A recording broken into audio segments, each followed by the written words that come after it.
उस वक्त डेथ हो गई कि मैं। अच्छा, आपने अपने बीए करने का तज़किरा किया तो आपने बताया था कि आपने 1915 में बीए पास किया था। बिल्कुल। और उसके बाद 1922 में आपने ज़मींदार में शमूलियत की। हाँ, दरमियानी चीज जो है उसमें मुतज़ब्ज़ब का दौर है जिसमें मैं 7 साल आप ये क्या करते रहे? जी 1915 से करता हूँ ना कि वो तज़ब्ज़ब का दौर है जिसमें कि आया मैं ये चीज शुरू करूं या ना करूं, आया इसके लिए गुंजाइश है या नहीं है, और मुलाजमत भी करनी चाहिए। मुलाजमत अंग्रेजों के मातहत नहीं की जा सकती, लिहाजा किसी इस्लामी रियासत में जाकर मुलाजमत करना बेहतर होगा। चनांचे इस तरह मैं हैदराबाद पहुंचा और वहां हैदराबाद के मातहत एक रियासत जिसको वकारुल उमरा की पायगा कहते हैं, 4 साल के करीब वहां मुलाजिम रहा।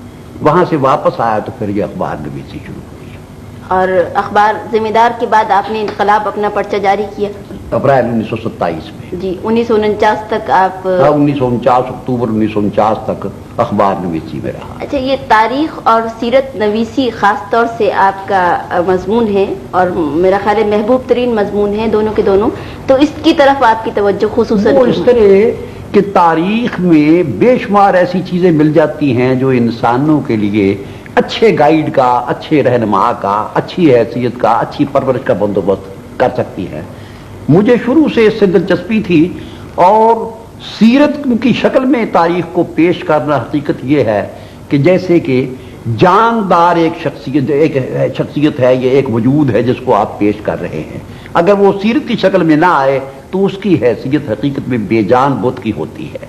मेरा अपना शुरू से अकीदा यही था कि अगर कोई दावत फैलानी है, अगर कोई तालीम दुनिया में आम करनी है तो उसको ज्यादा से ज्यादा बेहतर तरीके पर पेश करने की यही सूरत है कि बड़े अच्छे रंग में सीरत की शक्ल में पेश किया जाए।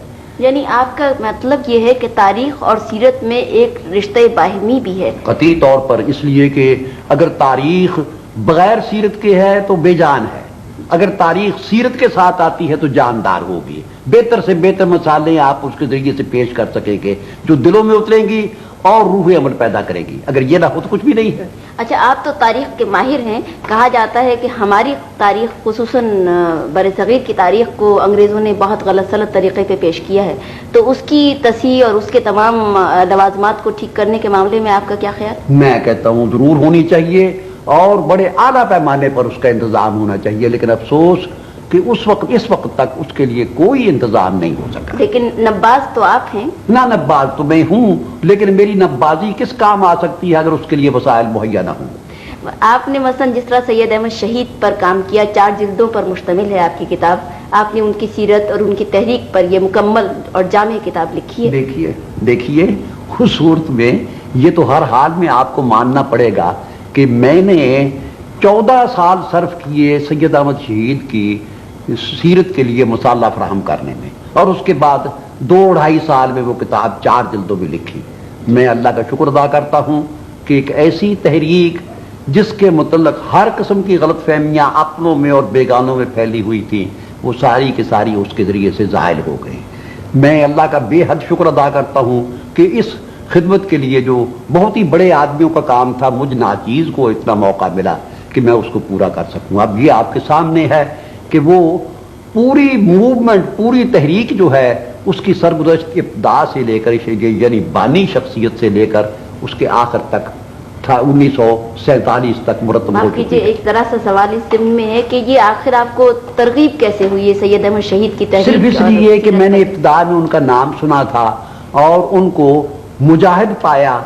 मुजाहिद पाने के बाद मुझे ये बताया गया कि ये अंग्रेजों के खिलाफ जिहाद शुरू करना चाहते थे। बस इस एक चीज को लेकर वो मेरे महबूब बन गए और अपनी पूरे 14 साल उनकी सीरत के मुख्तलिफ वसाइल जो थे, मुख्तलिफ माक़ज़, मुख्तलिफ किताबें जहाँ जहाँ से मिल सकी वो सारी इकट्ठी करके पढ़ी और उसके बाद एक मुरतब सिलसिला शुरू किया। और अब ये है कि वो सीरत पूरी की पूरी मुरतब हो चुकी है। इस तरह मुकम्मल सीरत गालिबन आपको किसी तहरीक की नहीं मिलेगी।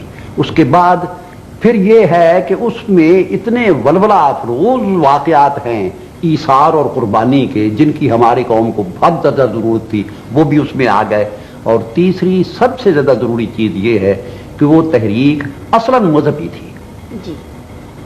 उसके असास बुनियाद जो थी वो मजहब थी। جی اچھا 1857 کی انقلابی جدوجہد کے بارے میں بھی آپ نے مکمل کتاب لکھی ہے. اس کے بعد اس کی بھی یہی وجہ ہے کہ میں ان شخصیتوں کے ذریعے سے ایثار و قربانی اور قوم کے لیے سب کچھ قربان کر دینے کا جذبہ پیدا کرنا چاہتا تھا اپنی قوم میں، اور میں سمجھتا ہوں کہ اس کے ذریعے سے اس کے سوا کوئی ذریعہ بہتر نہیں تھا. اچھا میر صاحب، آپ کو دوران تحقیق کو بہت سی مشاہیر اور باعلم شخصیتوں سے ملنے کا اتفاق ہوا ہوگا، ان میں سے چند ایک کا تذکرہ اگر آپ